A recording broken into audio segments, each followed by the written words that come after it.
English is not my first language. I spent my childhood in Amsterdam, then 10 more years in South Africa, until I moved to the United States at the age of 26. I've always known that I have an accent. Of course I do. I'm not a native speaker. But then, when I was studying linguistics, I was told everybody has an accent. And I couldn't believe it. I was born to think that people either have an accent or don't have an accent. But then, later on, after reading and talking to people, the penny finally dropped. And I realized that everything basically boils down to everybody's mouth is different, and we produce slightly different sounds. That's why every individual on Earth has their own specific accent. But we still can understand each other. For example, in this image, all A's are in different fonts. But we know that they're all A's, right?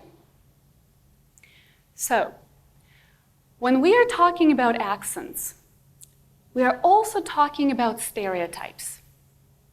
Because accents could have historically acquired either negative connotations or positive connotations. In other words, those people who have been born into more elite and prosperous communities, they have positive associations with their accents. On the other hand, those individuals who come from historically disadvantaged or stigmatized communities, they have negative associations with their accent. At the same time, accents themselves do not have something inherently good or bad in them. The accents themselves are not more understandable or less understandable. It's just when we have individuals in power and their accents, we hear those accents more on TV, the radio, we see them in movies. That's why we think that they're easier to understand. So, when we talk about accents, we also talk about stereotypes. And those stereotypes might be so strong that people can start hearing accents when there are no accents at all. How can it possibly be? So, you probably don't believe me right now, but I'm going to return to this because this phenomenon is called reverse linguistic stereotyping, and we're going to explore it. But before that, let me show what your brains can do. We're going to start with the McGurk effect. We're going to watch 2 different videos, and you're going to tell me what sounds you heard, okay? So maybe ba, B-A, or pa, fa, or va. All right? 1, 2, 3, 4. Let's do it. The first one. Ba, ba, ba, ba. Ba, ba, ba, ba. Which one did you hear? All right, so I can see most of you have heard B-A, ba. Let's listen to the next one. Ba, ba, ba, ba. Ba, ba, ba, ba. What did he hear now? 3 or 4, right? Well, the correct answer, the sound was not the same. So the sound was not different. The sound was the same. Yes, both times you have heard B-A, ba. But what was different was the picture. And the picture tricked you into hearing different sounds. At the same time, the sound was never different. It was always the same. That's what's called the McGurk effect. Now, we're going to explore another interesting phenomenon, and you're going to tell me, maybe the audio says Yanny, maybe the audio says Laurel. I don't know, you might not know. Let's check it out, and we'll vote.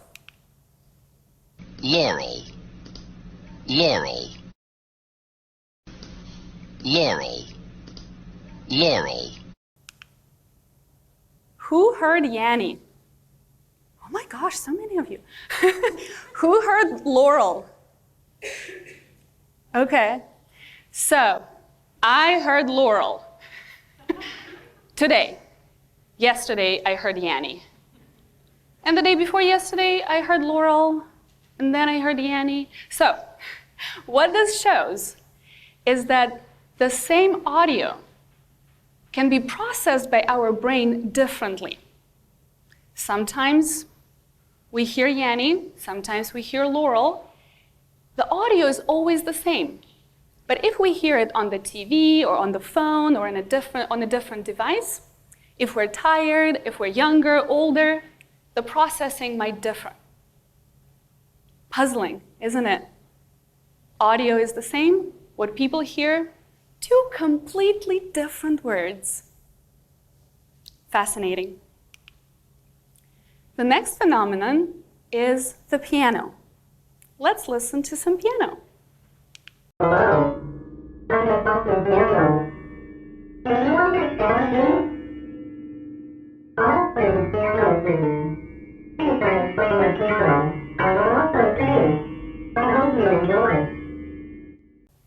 What did the piano say?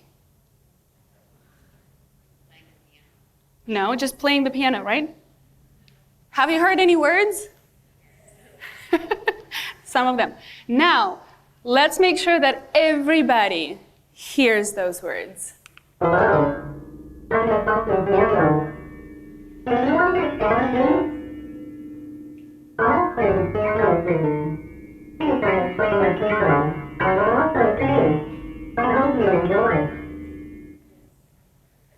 Wow.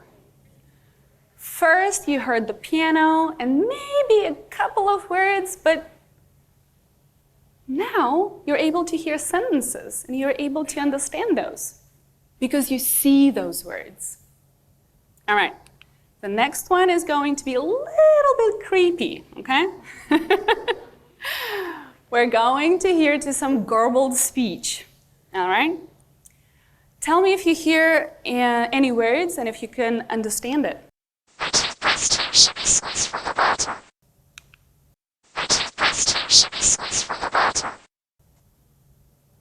Do you know what the audio said?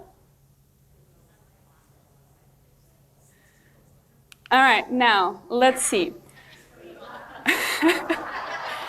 It said the toothpaste tube should be squeezed from the bottom. All right? Let's hear that.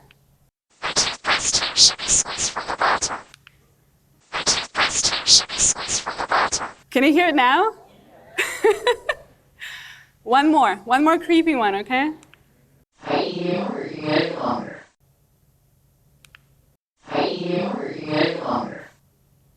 Any words?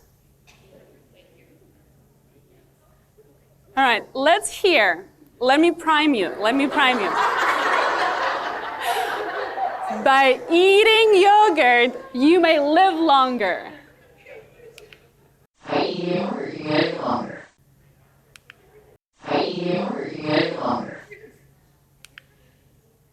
So, first you couldn't hear anything, now you were able to hear words and sentences.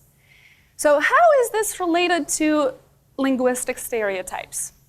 Well, first, I talked about regular linguistic stereotypes. We start talking to a person, we hear an accent, we ask where they're from, and then bam, bam, bam, stereotypes, labels everywhere, okay? But reverse linguistic stereotypes, those happen when when people tell us that the person has that background and we believe it. But in reality, that person does not have that background. But our brain starts hearing, so our brain starts hearing that accent and specific characteristics, okay? So for example, when I told you that I was born in Amsterdam, I lived in South Africa, maybe you started paying a little bit more attention to my speech and you started hearing some specific features here and there, and maybe you even have some friends from those countries and you thought, oh yeah, she definitely sounds like that person I know from there. Well, actually, that was a lie. I am from Russia. So if you heard South African or a little bit Dutch notes in my accent, sorry, reverse linguistic stereotypes. Okay. Now, the question is, how do researchers see and track those reverse linguistic stereotypes? Yeah, so how do they identify those? Well, there are different ways of doing it. I'm going to tell you about only one of them, but there are more than this one principle, okay? So, researchers usually ask a person who speaks more or less standard, with a standard accent, okay? So they ask that person to record several lectures. Usually those lectures are academic and they develop questions about those lectures, okay? Then what happens? They take pictures of other people, yeah? So not the person who recorded, just a different person.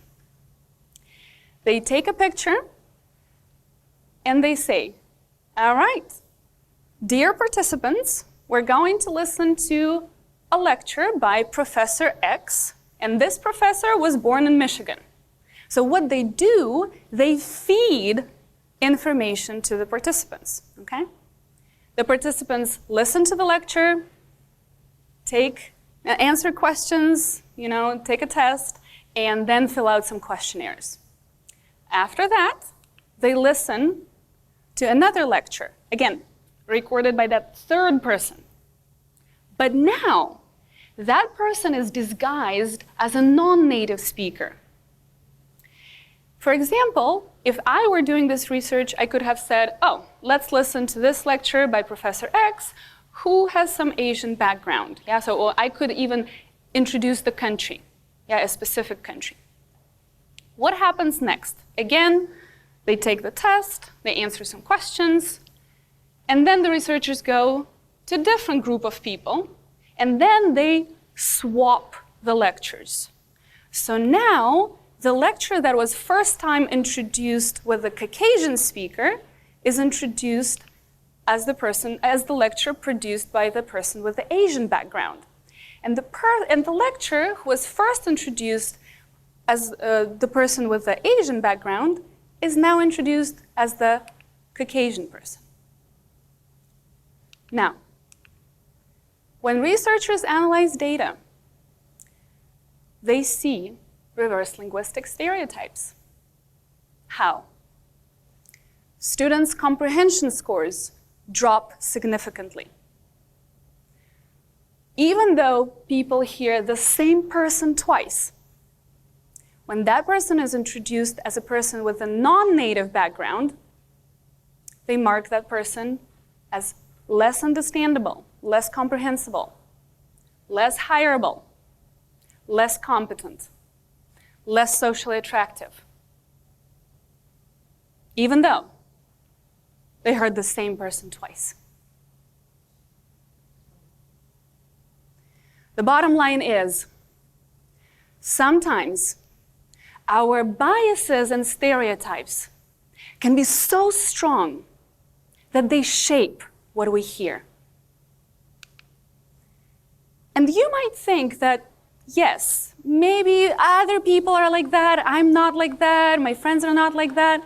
Well, research has consistently shown that international students and other individuals do portray reverse linguistic stereotypes. And specifically, if those people, quote, hold negatively stereotyped expectations about accents, they tend to find accented speech less superior and less socially attractive.